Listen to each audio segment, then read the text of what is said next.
Hi guys, my name is Pratik Joshi and welcome to my YouTube channel. Today we are going to be discussing one of the most important topics, that is what is the difference between the original GMAT exam versus the new GMAT Focus Edition.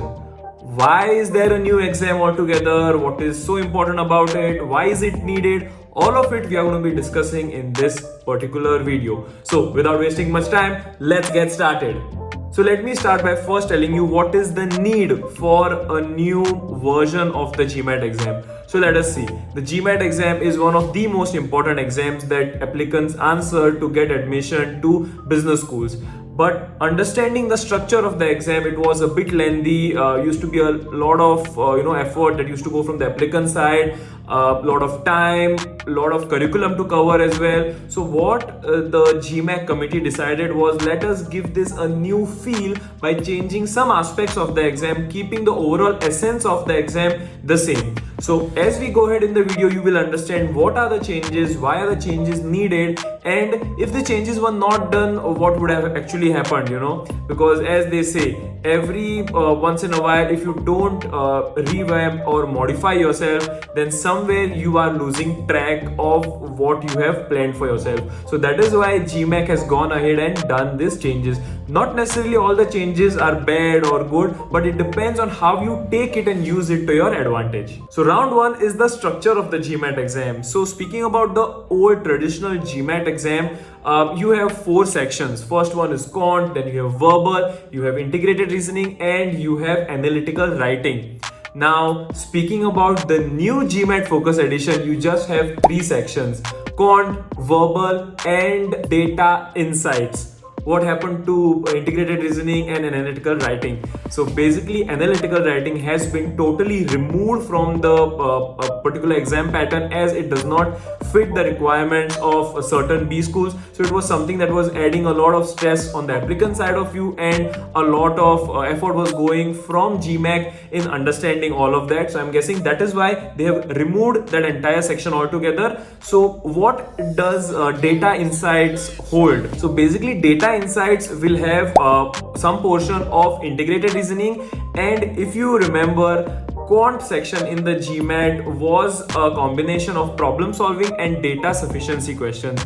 Now data sufficiency has been removed from quant and put inside data insights. So now data insights, or that entire section, will have integrated reasoning and data sufficiency questions, whereas quant will only have problem solving questions. So this gives the applicant chance to go ahead and nail the quant section, because none of the data sufficiency questions are going to be in the quant section, but all of them are going to be in the data insights section. As a small spoiler, let me tell you a small secret. In the verbal section, if you remember, you had three subsections. One would be reading comprehension, second one is critical reasoning, and the third one was sentence correction. So it is now believed that sentence correction will be removed and thrown out of the exam. So this gives all the applicants who are confused with sentence correction a great chance to go ahead and get an amazing score in the GMAT Focus Edition. Speaking about the duration of the exam, the old GMAT used to be around 3 hours 7 minutes, whereas the GMAT Focus Edition is only 2 hours 15 minutes, where each section, quant, verbal, and data insights, are going to be 45 minutes each. Coming to a new feature which has been introduced in the GMAT Focus Edition is the feature of review and edit. What is review and what is edit? So basically, in the old GMAT exam, if you thought that, that question somewhere I have answered or selected a wrong response, so in that case we could not go back to that question and change our response. But now, under review and edit, you can bookmark certain questions that you have a problem selecting a particular solution, and then you can go back to that question and change your answer. But let me be very clear, in each section, when you have quant, verbal, and data insights, in each section you have only 3 chances to change your answers. Coming to the total score of the exam. So the old GMAT exam used to be scored from 200 points to around 800 points, but now the scoring will be done from 205 to 805 points. Earlier, verbal and quant were only counted for the 800 points, whereas integrated reasoning and analytical writing had their individual scores. Now in the GMAT Focus Edition, all three sections will give a particular weightage in the total score. So there will be no individual scores for the sections, but the entire score of the GMAT of that particular applicant will have certain weightage from all three sections. So you have only one score for your entire GMAT exam. Speaking about unofficial and official score reports. So now in the old GMAT exam, you have two points in which I'm going to speak. The first one is the test center based exam. The second one is the online GMAT exam. In the test center based exam, what used to happen was applicants used to go answer the exam, get a copy of the unofficial score reports, come back home. After 7 or 10 days, you would get your official score. Whereas for the GMAT online exam, once the exam is done, you can see your score on your desktop. And after 7 to 10 days, you would get your official score in your MBA.com account. But now, considering the GMAT Focus Edition, you will get to see only your score on the desktop, and within 3 to 5 days, you will get your official score. So this is done to expedite the speed in which applicants used to receive their scores, and it should help the applicant to send these scores to P schools much faster. Speaking about score sending, so earlier there was a lot of confusion when it came to the test center based exam, the online exam. In the test center based exam, you had to first enter the 5 B schools that you're sending the score to, and you had no idea of what score you're going to get. Whereas for the GMAT online exam, you used to answer the exam, come back home, get your score, and then you had 48 hours to send your score to 5 B schools.